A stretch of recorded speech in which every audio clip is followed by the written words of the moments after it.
What do you think separates a book topic that builds credibility just for, let's say, 1 year versus one that opens doors and builds credibility for many years or maybe even over a decade?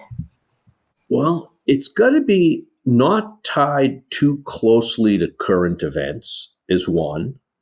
And second, since I am to a large extent in the technical field, it it's got to be not tied to current technology too closely. So, for example, if somebody, let's say I wrote a book on artificial intelligence today, right, on using it today, and I use AI a fair amount. I was using two different AIs in the last, well, let's just say this morning, uh, fairly extensively. That's going to be a short-lived book because AI is changing so quickly, right? But if I wrote a book on, let's say, the future of AI, how it's evolving, maybe the ethical considerations of AI, that might be a part of it, that might be a book itself, that would potentially have a much longer shelf life.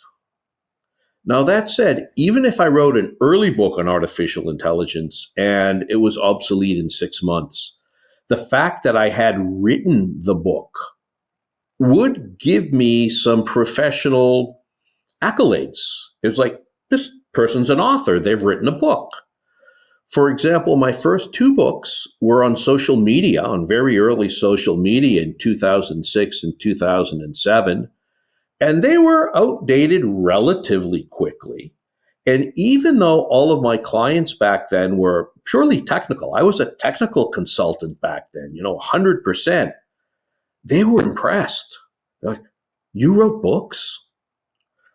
They're on the shelves of bookstores? You can get them from Amazon? I don't know, Amazon was just starting back then, right? They were only selling books back then. They were impressed.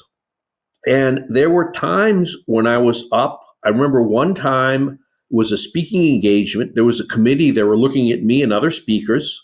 And there were several consulting engagements who were looking at several consultants. And the fact that I had written a book, even though it might have been a little out of date, absolutely gave me an edge. And I got the work and I got the speaking engagement. That said, I would rather, all things being equal, have a book that has a longer shelf life.